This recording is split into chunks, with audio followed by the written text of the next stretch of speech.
Musibah menjadi pintu hidayah bagi wanita keturunan Tionghoa ini.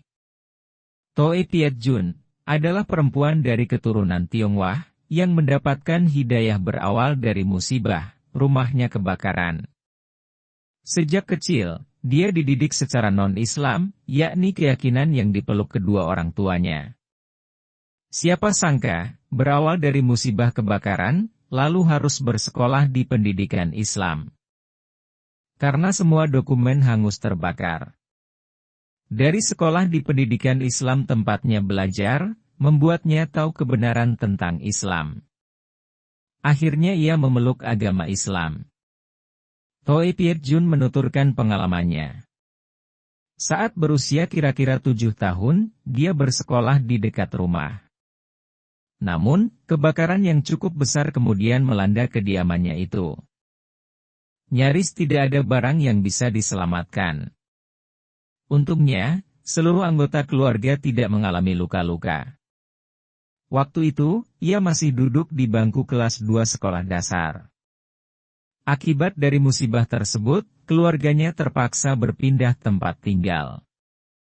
Mereka lalu menetap di sebuah kawasan ibu kota yang mayoritasnya berpenduduk Muslim.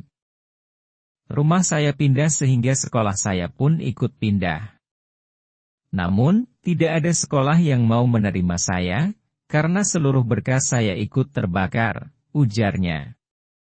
Dalam beberapa pekan, ayah dan ibunya terpontang-panting mencarikan sekolah untuk sang buah hati. Akhirnya, mereka mendapati ada sebuah sekolah yang mau menerima calon murid tanpa harus melengkapi berkas-berkas. Institusi itu berada di bawah sebuah yayasan pendidikan Islam.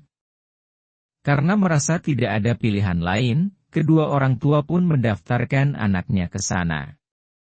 Setelah diterima, ia dapat meneruskan pendidikan yang sebelumnya sempat tertunda. Di sekolah Islam ini, tidak ada mata pelajaran agama yang dianut Toe Piet Jun saat itu. Bisa dikatakan, dia merupakan satu-satunya murid non-Muslim di sana. Alhasil, ia beberapa kali mengikuti seluruh kegiatan pembelajaran Islam. Seperti kebanyakan lembaga edukasi yang berbasis Islam, sekolah Toe Piet Jun menyelenggarakan porsi pengajaran yang hybrid. Sekira 70% dari total mata pelajaran berkaitan dengan Islam, semisal akidah akhlak, fikih, kajian Al-Quran, dan sebagainya. Adapun 30% sisanya diisi porsi mata pelajaran umum. Mulanya, Toe Piet Jun yang di sekolah itu disapa dengan panggilan Aminah, mengikuti pelajaran keislaman hanya karena penasaran. Lama-kelamaan, ia merasa nyaman dengan materi-materi yang disampaikan. Di samping itu, muncul ketertarikan dalam untuk lebih mengenal agama Islam. Perempuan ini terus bersekolah di sana hingga lulus SMP. Berbagai pelajaran Islam yang diperolehnya selama itu tentu memengaruhi pola pikirnya. Sebagai seorang murid SMA, nalarnya kian terasa. Akhirnya, ia sampai pada kesimpulan bahwa ajaran Islam sangat masuk akal. Konsep tentang tauhid, misalnya, begitu sederhana tidak berbelit-belit. Agama ini mengajarkan bahwa hanya ada satu Tuhan. Dialah Allah, Zat yang Maha Pencipta. Dia tidak beranak dan tidak pula diperanakan. Di SMA negeri tempatnya belajar, Toe Piet Jun hanya bisa sampai ke kelas 2. Ia terpaksa putus sekolah karena sesuatu hal. Sejak saat itu, dia lebih banyak menghabiskan waktu di rumah dengan membaca buku atau menulis jurnal. Suatu hari, seisi rumah dikejutkan oleh kedatangan kakak lelaki Toe Piet Jun. Abangnya itu tiba-tiba pulang dengan penampilan bersarung. Saat ditanya, pemuda itu mengaku baru saja dihitan. Kedua orang tuanya terperanjat. Ternyata, anak lelakinya itu sudah memeluk agama Islam. Bagaimanapun, mereka tidak bisa berbuat banyak selain lapang hati. Keputusan kakaknya itu membuat Toe Piet Jun berpikir. Dirinya pun harus berani mengutarakan keinginan selama ini, yaitu menjadi seorang muslimah. Abangnya itu yang sudah menjadi mualaf toh tidak berubah sikapnya terhadap orang tua. Bahkan, bisa dikatakan, sang kakak tampil lebih santun dan religius sejak memeluk agama Islam. Saat genap berusia 15 tahun, Toei Piet Jun memberanikan diri untuk memohon restu kedua orang tuanya. Ia ingin bersyahadat, proses yang mesti dilalui siapapun yang hendak memeluk Islam. Namun, jawaban tegas sang ayah membuatnya tertegun. Bapaknya itu mengaku khawatir bila putrinya ini kelak menjadi muslimah. Karena tak ingin menyakiti perasaan orang tuanya, ia pun menuruti arahan untuk tidak berislam. Meski tak jadi bersyahadat, Toei Piet Jun tidak bisa memungkiri, keinginannya untuk menjadi muslimah masih sangat kuat. Demi menghindari konflik di rumah, ia memilih bersiasat. Yakni, tetap menjalani gaya hidup Islami, termasuk dalam hal perilaku. Dengan begitu, wanita ini dapat merasa Islam tanpa harus resmi menjadi pemeluk agama itu. Sebagai contoh, waktu itu mulai berhenti total mengonsumsi minuman beralkohol dan daging babi. Bahkan, konsennya tidak hanya pada rutinitas.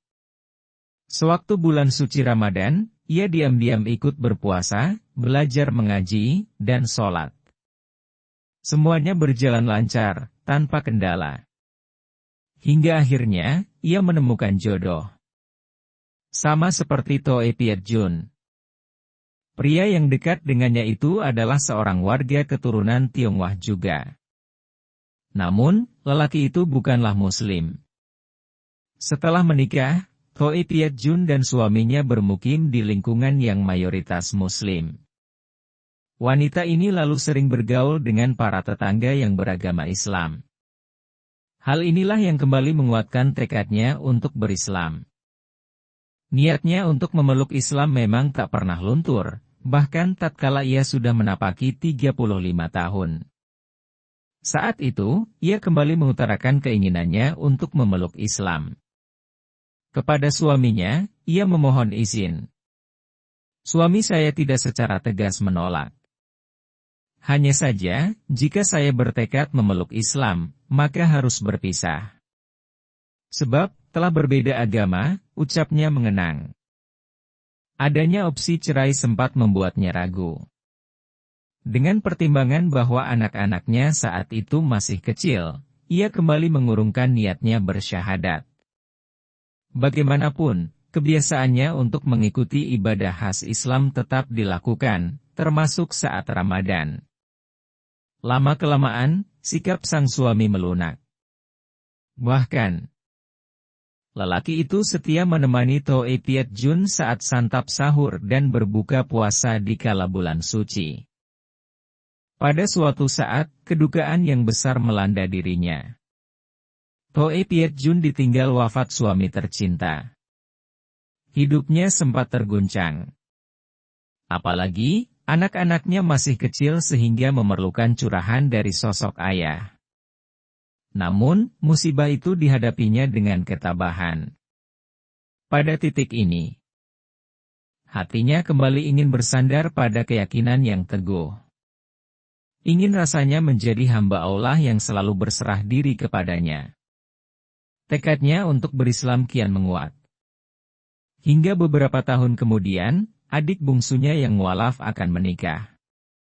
Calon istri adiknya itu semula non-muslim, tetapi kemudian memilih memeluk Islam. Ia melihat ini sebagai momen untuknya juga ikut bersyahadat.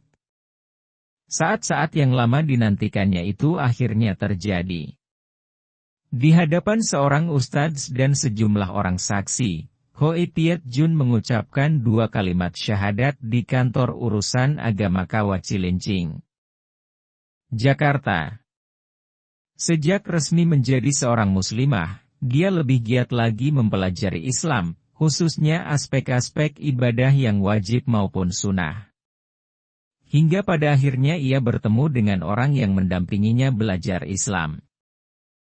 Saat itu Toe Piet Jun dan anaknya membuka konter ponsel di Mall Ambassador, dan bertemu pelanggan wanita yang menjadi istri Ketua Persatuan Islam Tionghoa Indonesia atau PT.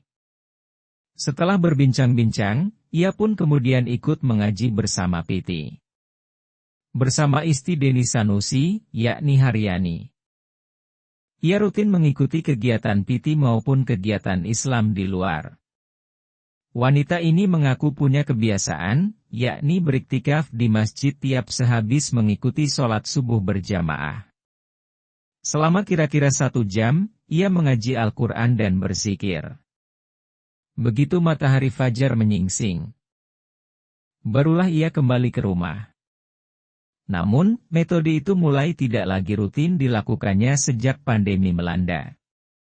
Sebab, banyak masjid terutama pada puncak wabah COVID-19 menerapkan pembatasan.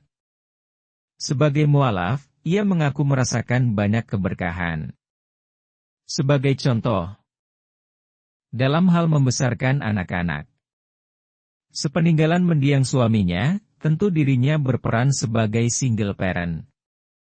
Tidak pernah dirinya memaksakan semua anaknya untuk berislam. Namun, tanpa sepengetahuannya, 2 dari mereka justru tertarik mengikuti jejaknya, yakni menjadi Muslim. Bagi Toe Piet Jun, Allah Subhanahu wa Ta'ala telah memberikan begitu banyak karunia. Karena itu, ia terus melatih diri agar menjadi pribadi yang gemar bersyukur. Dengan begitu, ridho ilahi insya Allah dapat diraih, demi kebahagiaan di dunia maupun di akhirat kelak.